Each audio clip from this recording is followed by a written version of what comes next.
Yes, guys. So I'm excited to announce that this is the first episode of the Callum Dunlop Fitness Podcast, and I am joined today with Andrew Scott from Club Optimal. So it's a funny one, and welcome, Andrew. It's a funny one how we connected. It was literally just through social media. I came across your profile and was just very impressed about your story and your journey and what kind of brought you to where you are today.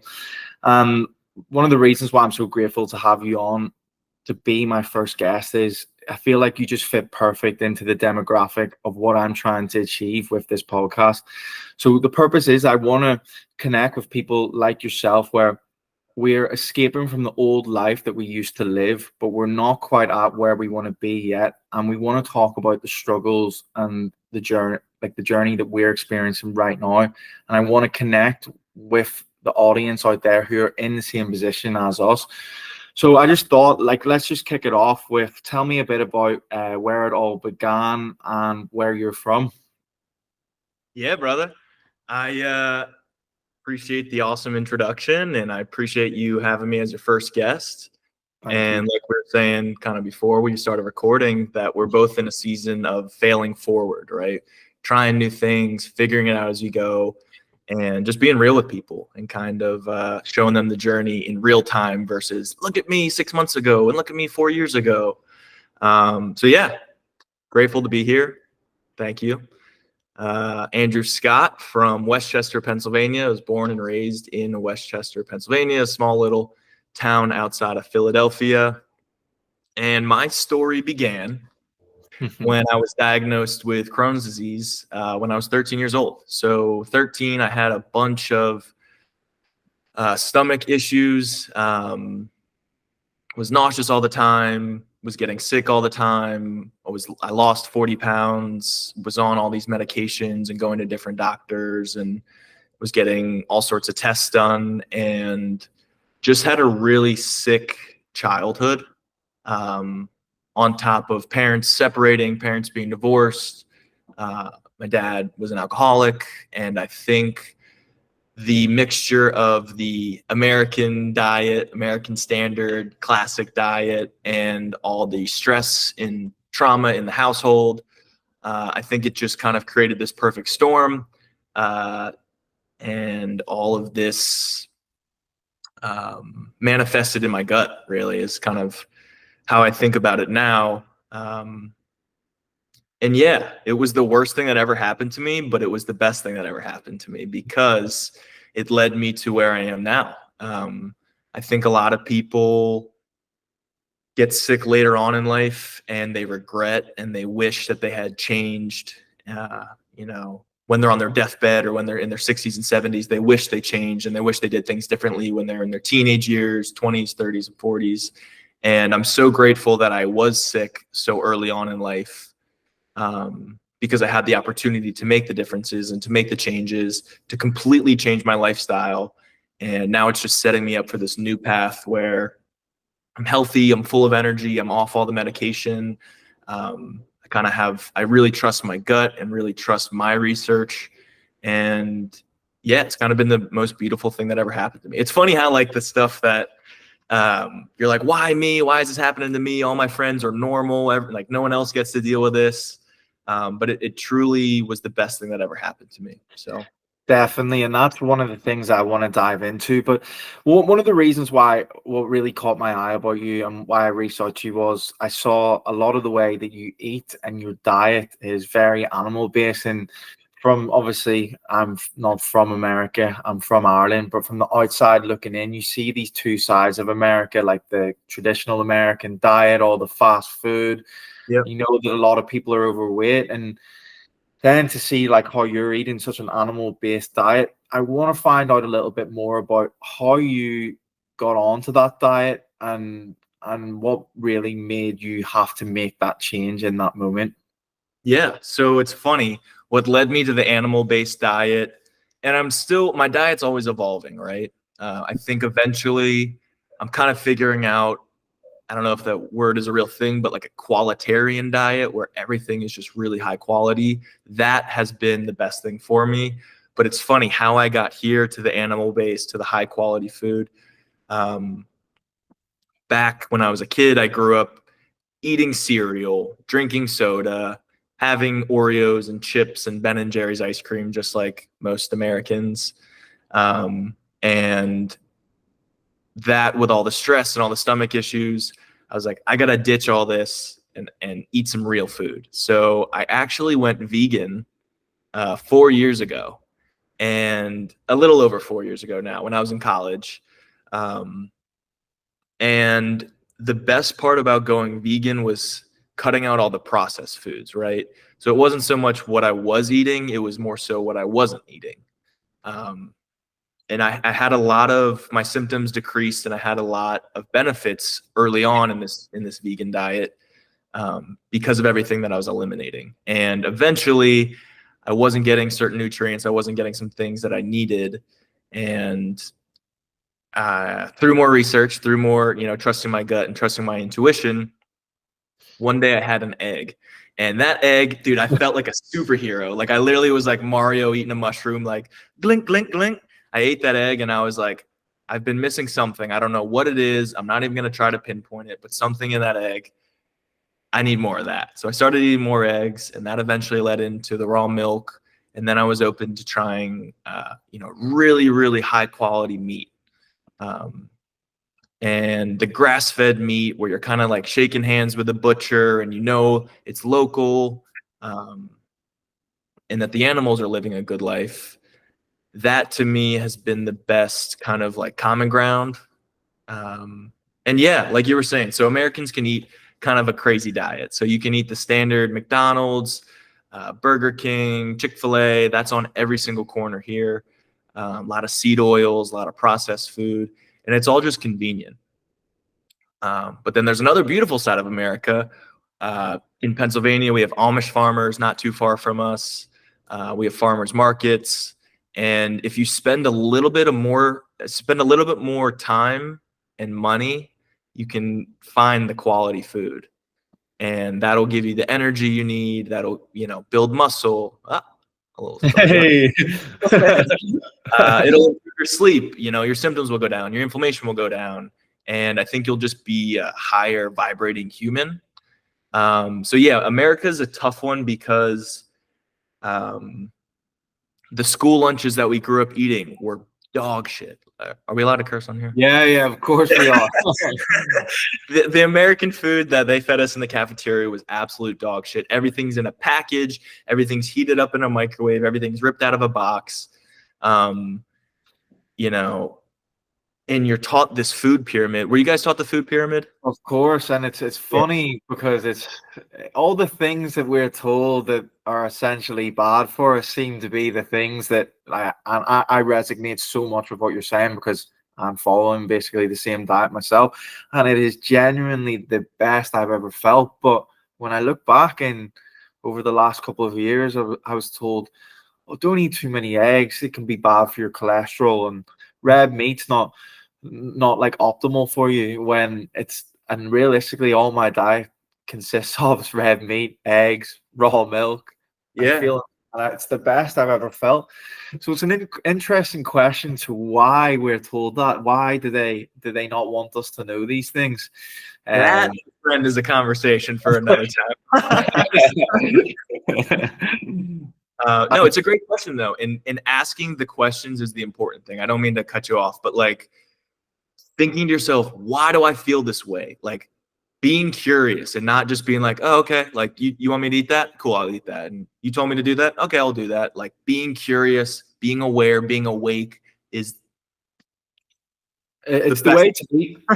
Definitely, but that sort of mindset that you're having as well, though, it's funny because what you said there, like going back, you were curious to, when obviously you said you were getting ill, you knew something had to change. Then you found the veganism, and you, maybe at that time you thought that was the right change, but you kept having that mindset of looking and looking and looking, and maybe you knew that there could have been more out there, and then it led you to the animal-based diet, which obviously, like you said, now is the best you've ever felt. And a question I'd love to ask you is, obviously, I want to get into a little bit more about like you as an athlete and what you've achieved, because I know obviously you did the Club Optimal 100 challenge. So from the outside looking in, you've been involved in a lot of triathlon training and things like that. So tell me how you got on along that journey as well.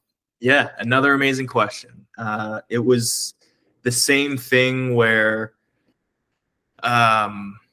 something that happened to me that I really didn't appreciate in the moment. I broke my ankle right my senior year in high school. I broke my ankle right before I went away to college. And when I got to college, I went to the University of Alabama. We were on a massive campus, and I had a really hard time getting around because I was on a scooter and my leg was up and I'm riding the scooter around.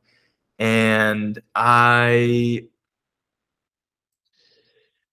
basically was doing physical therapy and riding a stationary bike. And I was like, I can't stand the stationary bike. So to kill two birds with one stone, I'm going to buy a bicycle. It's going to get me to class faster and my ankle is going to get stronger. So I got surgery on my ankle, time to rebuild the ankle, got this little bike, got me around to class and everything. And at the time, it was hard to make friends. It was hard to meet people, hard to do extracurricular activities outside of class just because of my difficulty getting around. So this bike was really, I was spending a lot of time on the bike, not just to get to class anymore, but kind of having fun on the weekends and between classes, going out and biking a little bit further. And the 5 miles turned to 10 miles, turned to 20 miles. And I think going back to being sick as a child, being sick as a teenager, I never really had this awesome athletic opportunity that all the other kids had. Like I was always JV. I was always just on the team because I was missing practices, because I was missing school, because I was so sick. I never really got to step into that competitive athlete that we all kind of have inside of us. So the cycling led to running, which led to swimming, and it all kind of happened perfectly with the people that I met at school and with the facilities that we had. And then COVID was like the best thing for me. Another thing that's like really bad that ended up being the best thing was there were no cars on the road, and I could go out and ride my bike for 4 hours and just like have a blast. And then I got curious about, I'm healthier now and I have all this energy now and I can perform as an athlete now because of the way that I'm eating and my habits and my lifestyle. I'm like, why don't I do something crazy? Why don't I sign up for something big that, it's pretty cool with anything like this. It's like this massive challenge and you kind of chunk it down into bite-sized pieces and you just kind of lay the bricks day by day. And next thing you know, you're towing the race for a marathon in Barcelona or an Ironman in Lake Placid. And I kind of forget what the question was, but do we hit all the points there? Oh yeah. That I wanted to just ask how you got onto it, and then basically following off that question, then what is the next step you're kind of looking to achieve with it then? Yeah, with my athletic stuff. Yeah. So in July, I'll be doing Ironman Lake Placid. It'll be a full Ironman. This is my third attempt at doing a full Ironman. The first one, I was kind of had like a near drowning experience and was pulled out of the water. Second one, I got hit by a car on my bike. So then I kind of had to take a step back from everything. Third time's a charm. We're back. And it's funny because this was kind of like the peak, the pinnacle, like this is the big challenge. And I have kind of caught myself a little bit being like, well, what's next? And what happened here and how can I improve that? And I'm just trying to really stay present right now and really just focus on this training cycle. I think honestly, I might be taking a step back from further, more, greater, and still being an athlete, but more of a well-rounded athlete. I think I'll spend a little bit more time in the gym and kind of cut the endurance just a bit. And again, just be somebody that can run, can jump, can lift, can sprint, and just be that hybrid athlete that you're capable of being. And that's something I'm the same. That's like something that I really focus on with my training is like I see these people who go to the gym and they're just training like push pull legs, and I'm like, wow, that's so boring. But I know I can do hybrid training. I can run a marathon. I can do lifting. I can do boxing. I can do all these things. But that's what keeps it interesting, the training as well. But one thing I just want to touch on as well that I think is quite interesting, that I've noticed that throughout your life and every single thing that you've said, you've had a moment where you said, and you said it like three times there, when at the time you thought it was the worst thing that could happen, but it's the best thing that's ever happened to you. And one thing that I notice about you, and I see the way you are on social media, like you're so consistent, you're always showing up, you're always pushing and striving to be better. Whereas a lot of people, a lot of average people, these events that have happened to you would just use that as an excuse to sit down and be like, well, I can't achieve all these things. But by the signs of things, that you've used these events as the driving force to push you forward. And I know we've spoken multiple times, obviously off camera and things. The Andrew that you aren't today, the Andrew, sorry, that you are today, you weren't always like this. I remember you told me about your uni days, the partying. So just tell me a little bit more about that mindset, about how you have kind of used this to fuel the fire of who you are today to be consistent. Yeah, this is a really good question. I think it's the beautiful thing about life. Having some trust, whether you're religious, trusting God or trusting in the universe, and just trusting in that plan that's made for you. Yeah, it's so tough because like whenever something bad happens, have you heard of the story of the Chinese farmer? Yes, of course. Yeah. Okay. So it's the whole like the horse runs away and everyone's like, oh, I'm so sorry. And he's like, maybe. And then the horse comes back and it brings like 6 other horses and everyone's like, oh my God, congratulations. That's amazing. And he's like, maybe. And then his son's riding the horse and the horse goes off and the son falls and breaks his arm and everyone's like, oh, I'm so sorry. And he's like, maybe. And then I think like the army comes and they're recruiting and there's a draft and the son doesn't have to go because of his broken arm, and that's so amazing, your son doesn't have to go to war. And he's like, maybe. And this whole like philosophy of like you never really know what's good or bad, and it might seem a certain way through whatever lens that you're currently looking at it through.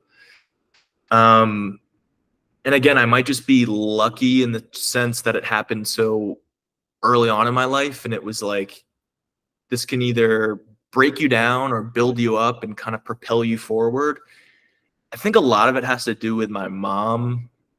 My mom beat breast cancer, single mom raising 2 kids. She's just like a strong leader. She's supportive. She's loving. And I think having her in my corner at that age was kind of like, you can use this to fuel you, You can be better because of this. You don't have to be a victim. It's a mindset thing for sure. I think Jocko Willink talks about it a little bit. I don't know if you follow Jocko, but when something like bad happens, he's just like, good. Like it's your mindset of how you look at things. And, if you're getting evicted from your apartment, it's like, oh my God, change is right around the corner. This is great. Like something new is coming my way. I'm so excited for this next opportunity, instead of like, oh my God, life's over, the world's ending. And, everyone's situations are different, but I think there's something so beautiful about, using the failures as lessons and as opportunities, and the redirections as like, yes, like I'm on the right path now. And like, I just tweaked my knee a couple weeks ago, and I was like, I'm going to use this time to spend more time in the pool. This is an opportunity to get better at swimming, better with mobility, better with stretching, better with yoga, instead of like, my training's shot, my knee hurts. What do I do? My race is screwed. Like, put all this time and energy and effort and money into this. And it's just like, come on, man, you're human. You're better than that. Like, use this as an opportunity to become better, Exactly. It's about embracing the struggle and using that to fuel the fire. Like they say, obviously the price of progress is pain. And I feel like, especially when you're trying to do something like what you're looking to achieve. And I read this quote today, and I can't remember exactly how it went, but you're just going to fail more than you're going to win, and you just have to come to terms with that. And it genuinely, and I remember we spoke about this before, and in every single industry or in anything in life, there's people who are at the top in, I don't know, say for example, the self-development industry, the athletic industry, the food industry. There's all these people who are doing these things. They all have a similar trait of, it's not really like they're doing anything special. They're just keeping their heads on and working harder than what most of the competition aren't. And when you get knocked back about how you're going to deal with that, and then just keep pushing forward. And I feel like that's something that you've definitely done with your life. So tell me a little bit more about Club Optimal as well then. I know you started your social media. What are you kind of looking to achieve with that over the next couple of months and years? Yeah, so Club Optimal, I started in October of 2023. I just had gotten back from a men's retreat in Austin, Texas, and I was around all these men who were all entrepreneurs. They all were just quality men. They were leaders. They were, good husbands, good fathers, good friends, down to earth, just like athletic, like just had the whole everything going on for them. And they weren't working the 9-to-5 jobs. And they, like I said, they were entrepreneurs, and they came from a place of service. And just being in that space, being in that energy, being surrounded by these guys, I was like, I think that I'm made for this, and I think that I'm made for more here. And I got back, made the account. I don't know how it really all happened, but I had this strong feeling inside of me that was like, you need to do this. You have to do this. If you don't do this, you're, doing a disservice to everyone around you. And I just had this feeling that it would work. And I can't really put it into words. Like, it's hard to articulate the feeling that I had. But I started this page and just said, like, I don't care what anyone thinks. I don't care if anyone makes fun of it or, doesn't agree with it. I don't care. I'm just going to put this out there because I have to. And I think what I'm trying to be, or what I am, is it's a vehicle for people who were sick like I was. Like, I just want to create a page and create a space to, I guess, either be an inspiration or a source of a resource for people that were sick like I was. I would kill for the information. Like 14-year-old Andrew would love Club Optimal. Like, this would be the perfect thing for him. So I think I'm just trying to be an example for people that I know there's 14-year-old Andrews out there who are sick and struggling. And I'm just trying to be an example for them and just live the demonstration and to share my story. And again, like, you don't have to be a victim to what's happening to you. Things can happen for you. And taking care of your health can be cool. Like, everyone's always like, oh, I'm on this diet and I'm eating salads and it sucks. And life's, it's like, dude, this lifestyle is amazing and you can do it for the rest of your life. This doesn't have to be a 6-week sprint. And I think showing off habits in like a cool way where it's like, damn, this dude doesn't miss. Like, he's up early. He takes care of himself. You know what I mean? And it's like, you want to help that younger version of yourself as well. And it is cool. So sorry for interrupting you, but this next question just leads on perfect to what, like I said, going back to the beginning, why I wanted to start this podcast was I want to help people who are like ourselves in the same sort of situation where we're not quite at the life that we want to live, but we're not the people who we used to be. And you went, and I noticed something that you said there at the start about, you said, I'm going to make this page. I don't care what anyone thinks. And I noticed when you start to go on this path of self-development, the people that you used to kind of hang around with, they always like have something to say. So kind of going back to what you said there, when you started the page, did you have that, or you started this new chapter of your life, did you have any negative like backlash of people being like, why is he doing this? Or were people kind of being negative towards you? Like, say, for example, the friends that you were hanging around with at uni, like, did people have things to say? Yeah, so I kept it a secret for a while. And not so much that I kept it a secret. I just wasn't sharing with the people around me that I was just like so laser focused. I was like, I'm posting every single day. I'm posting for me. I'm not posting for likes. I'm not posting for comments. I'm posting stuff that I would love to see all these years ago. And you think, oh, this person's gonna think this thing about that, and they might be talking about that me, and what are they gonna think? And it's like, who cares what they think? Like, you're so focused on yourself that you think everyone around you's thinking about you, but they're focused about them, and they're focused about their work and their relationships and their habits, and everyone's dealing with their own struggles, and like, they're allowed to have an opinion of you, and that's fine. Like, there's nothing wrong with having an opinion on somebody or something. Like, I'm not for everybody and everyone's not for me. And I think just owning that, and like, the best gift you can be is you. So like, share that with the world. And those people that are your friends right now, I'm fortunate that a lot of the people that are in my circle support it. They might not fully understand it. They might be like, I'm happy for you and that's your thing and I'm not a part of it, but like, I'll buy your merch and I'll pat you on the back and whatever. Like, I've been very fortunate that they support me. Um, but even if they didn't, it's like, who am I doing it for? I'm doing it for me. And I'm not going to let what I think someone might be talking about me or might be thinking about me stop me from being my true and authentic self. Yeah. Um, and it's probably much easier now because I kind of block out the outside world and I'm just in my like little bubble, my little cave, and I go to work and I come back and I grind on this. And I feel if I was going to school every day, or if I was in the fraternity still and I was around my like university friends, that it would be tough, man. It definitely would be hard to block out the outside noise and just stay laser focused. So, anyone out there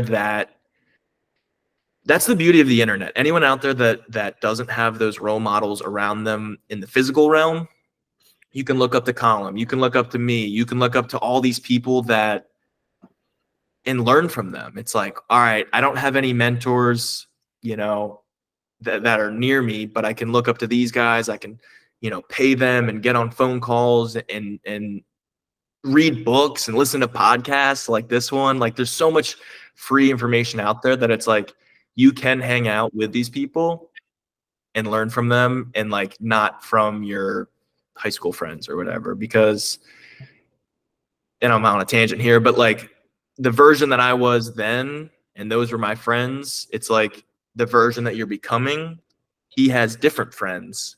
Yeah. And we're both kind of in that chapter right now where it's a little bit lonely and a little bit like, oh, I'm so grateful I found you and we get to connect and do cool stuff like this. But like, there will be a point in a year or 3 years where my entire circle is like this. So it's almost like just stepping into the fear and using the fear as the compass, and like, being okay with being with yourself. And like, I love hanging out with myself. It's my favorite thing to do, is like that early morning solitude where I'm like alone and my phone's not buzzing. No clients are calling, no customers, no family, no friends. It's just me and me. And I think a lot of people are afraid to spend that time with themselves because there's so much chatter going on. But like, you should be your best friend, your biggest support. Like, and it's tough, but like, journaling and just meditating and going on walks alone in nature and just like being your friend is like the coolest thing. Exactly. And this is the perfect question to follow on this. Do you believe that this is your purpose? I do, man. Honestly, it's kind of crazy, but I feel like I am stepping into my purpose, and like, I was always searching for that. Not always. In the last 4 years, I was searching for that while graduating college and while starting my job. And I was like, this isn't it. And I don't know what purpose is. And it seems like he's living it. It seems like she's living it. And it's unfolded beautifully. It's unfolded perfectly. And I do feel like all the pain that I went through, I'm now turning it into purpose and able to serve people and to be a light in other people's lives, where all of that happened for a reason. It happened for me. I wouldn't be who I am without all that pain and suffering. And And yeah, I do feel like it's my purpose. For sure. And I read a page of a book today, a book that we both share, 177 Secrets of the Mentally Tough. I see you posting it on your story every day, and I read at least 3-4 pages of that book every day because it gets me so fired up in the morning. Yeah. And one of the reasons why I do genuinely believe that you will do really well in what you're doing, because in the page that I read today, and it's literally just exactly what you said there, it's when you chase purpose and you're doing what you're doing, trying to help other people, serving others through the struggles that you once had, and then trying to help them learn from the mistakes that you made, and you genuinely believe that this is your purpose, the money will come. And that's what it said in the book today. And if you just keep doing that, whereas most, they call it the middle class in this, but when most people choose money over purpose, the money never comes. But when you choose purpose over money, then the money comes. And by the signs of things, if you keep doing, I know you know how to be consistent, mate. It's just genuinely your time. We spoke about this before. Time just hasn't caught up yet. I love it. I love that so much. That's the coolest thing. It's like I already have all these things. It's just the timeline hasn't caught up. Exactly. And it's like, me and you could sit here and you could keep looking forward and going like, why am I not there yet? Why am I not there yet?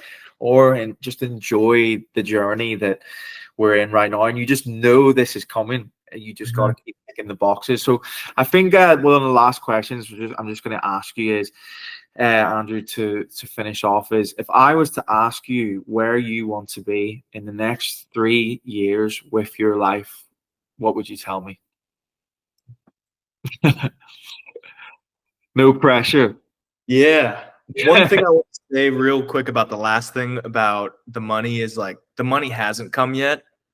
And that's what's so cool about being in this part of the journey is like just sharing everything publicly, where it's like that will catch up, like you were saying. So I just want to make that clear. The money is not here, but it's coming. The fact that you're so authentic about that, you're so authentic, open and honest, whereas there's so many people out here who could be in a similar situation and they're lying with fake screenshots on their social media that they're making tens of thousands of pounds trying to fool people. Like, but that's what I mean. They aren't chasing the purpose. If you keep doing what you're doing and being as genuine as you are being, it's like you said, time just hasn't caught up yet. But yeah, what do you think then in the next 3 years? What would you tell me?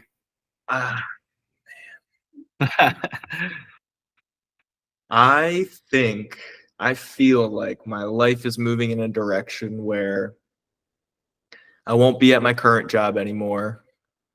I'll be around people like yourself. My circle will be like-minded individuals. I want to be in the sun somewhere. I want the sun to be shining on me. And I think the coolest thing that could happen in those 3 years is to really change some lives, and have almost like a fat stack of testimonials where it's like, I joined this Club Optimal, I started working with Andrew, and here's where I was, and here's where I'm now.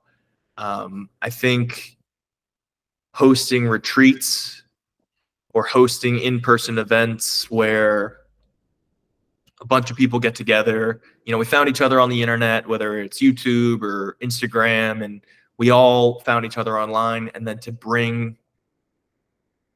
create a space where everyone gets to come in person and to do just personal development, breath work and yoga and ice baths. And I don't know if I'll have like a brick and mortar store or like a brick and mortar gym or wellness center. But I definitely think hosting retreats, being in a different location. We were just talking about, the winter blues a little bit. I think either going down south but also being open to the possibility, like life, I want to trust in life and just that the plan for me will continue to unfold perfectly. And it's such a good question, but it's such a tough question to answer. It is. I want you to plug yourself, okay? And I didn't even think I was going to ask you this, but I just think to give yourself some credit, and I want you to plug yourself on the story that you told me when we last caught up about your friend who, remember, you were telling me was extremely overweight and you completely changed his life. Because you're saying about you want to have loads of these testimonials. That is one of the best testimonials I've ever heard. So I want you to tell the audience and plug that story for me. Yeah. Thank you, brother. I appreciate that. A friend of mine, one of my pledge brothers in college, was overweight, and he wanted to make a change, and we started living together, and he jumped on my diet. We were meal prepping all of our food together. We started exercising, going on runs, and he just started shaving weight, gaining confidence, and you could seeing it in real time was like the coolest thing in the world. And it got to the point where we signed up for a half marathon. We did that. And then we signed up for an ultra marathon. And he literally lost 100 pounds, ran an ultra marathon in less than a year. And then even cooler than that, even cooler than like the race and everything, his sister, who was also a little bit overweight, started looking up to her younger brother, jumped on the diet, completely changed her life, lost a ton of weight, gained confidence, changed job, like all this cool stuff happened. And to see that ripple effect is truly what I feel like my purpose is. Plant the seed, watch it grow years later, and then that just continues to kind of replicate. So yeah, I'm super proud of my roommate, Blake. We definitely have stayed in touch, and to do more stuff like that is my dream. And for those people to then continue to inspire and yeah. And like you said, mate, time just hasn't caught up yet. That is coming for you 100%. Listen, that was an absolute banger. Andrew Scott, Club Optimal, thank you very much. Thank Thank you. you. This was great.